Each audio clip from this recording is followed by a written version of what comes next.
नमस्कार दोस्तों। बड़े कमाल की बात कही है किसी ने कि जब हमें अपना फायदा दिखे दूसरे का नुकसान ना दिखे।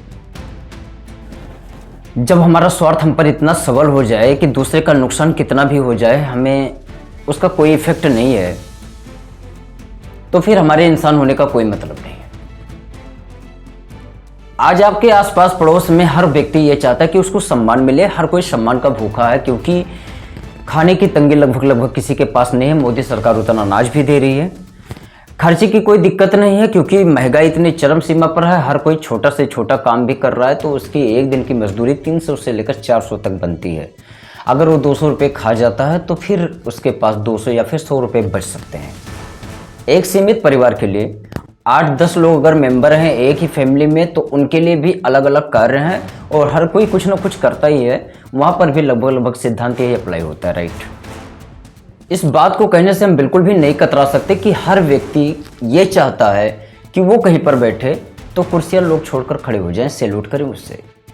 या फिर हर व्यक्ति यही चाहता है कि उसको फायदे के साथ साथ में ऐसी समाज से प्रतिक्रियाएँ मिले कि लीडर वो रहे, बाकी सब पीछे चलने वाले उसके साथी ऐसे रहें जो उसकी बातों पर वाहवाही करें और ऐसा व्यक्त करें कि आप ही मेरे सब कुछ हो, दाता हो, विधाता हो और जो कुछ भी होता होगा।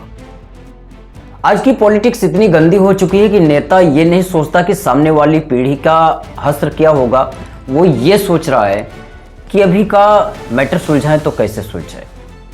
सरकारी स्कूलों की ये हालत है कि वहाँ पर गरीब के बच्चे जाते तो हैं, लेकिन मास्टर साहब वहाँ पर सुकून की नींद लेते हैं। सरकार की इतनी बड़ी फेलियर है कि वो इस बात को लेकर इतना सीरियस हुई कि उसने अपने पदाधिकारियों को नहीं टाइट किया कि आप बराबर स्कूलों को चेकआउट कीजिए, उन्हें वीडियो कॉल कीजिए, आप स्कूल में जाकर ये देखिए कि बच्चे आ क्यों नहीं रहे हैं। जो वहाँ पर चार्ट लगा हुआ है आपके हर सप्ताह में खाने बदल बदल कर मिलने का, क्या वो मिलते हैं या फिर एक ही चीज़ें होती हैं।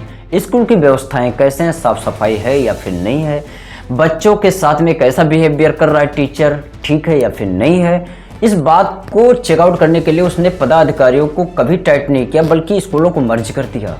उसने ये कहा कि जब बच्चे आप नहीं ला पा रहे हो तो अच्छा होगा वो स्कूल बंद करके आप किसी एक स्कूल में वो ही बच्चों को इकट्ठा करके उन्हें पढ़ाओ।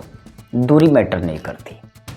क्या जब हम उसे वोट दान करते हैं तो हम उससे जो चंद पैसे लेते हैं या चंद फायदे के लिए हम उसे अपना मतदान कर देते हैं, उसका खामियाजा भुगत रहे हैं या फिर जो भी आता है सत्ता में वो ऐसा हो ही जाता है। आज छोटे छोटे गांव में ऐसी स्थिति है, जो कि मैं खुद की भी बात कह रहा हूँ, कि लाउडेस्ट स्पीकर इतना तेज बनते हैं। अगर मुस्लिम समुदाय का कोई फंक्शन है तो न जाने कहाँ से कौन से एम्पलीफायर लेकर आता है, इतनी आवाज़ें करता है कि आप रात भर सो नहीं पाओ, परेशान हो जाओ।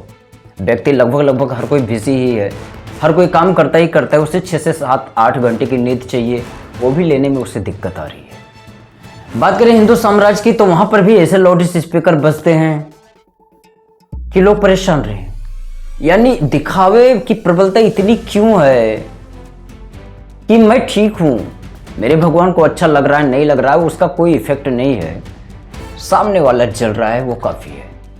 एक दूसरे का झंडा उतार कर फेंकना, गाली गलौज करना, हम ये क्यों नहीं सोचना चाहते। इतना बड़ा समुदाय हम लोगों का है और यहाँ पर कई प्रकार के धर्म हैं और सारे लोगों को अपना अपना पालन करना है, ऐसा यहाँ का कानून भी है।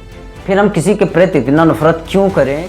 हम आने वाली पीढ़ियों के लिए क्यों नहीं सोच पाते कि जब बच्चा किताबें उठाए तो उसको ये ना बताया जाए या फिर वो ये सुनकर लाउडेस्ट स्पीकर की आवाज़ सुनकर ना परेशान हो कि उसकी ज़िंदगी अस्त व्यस्त हो जाए, बल्कि वो ये क्यों नहीं सोचे कि हम आने वाले दिनों में लोगों की सेवा कैसे करेंगे।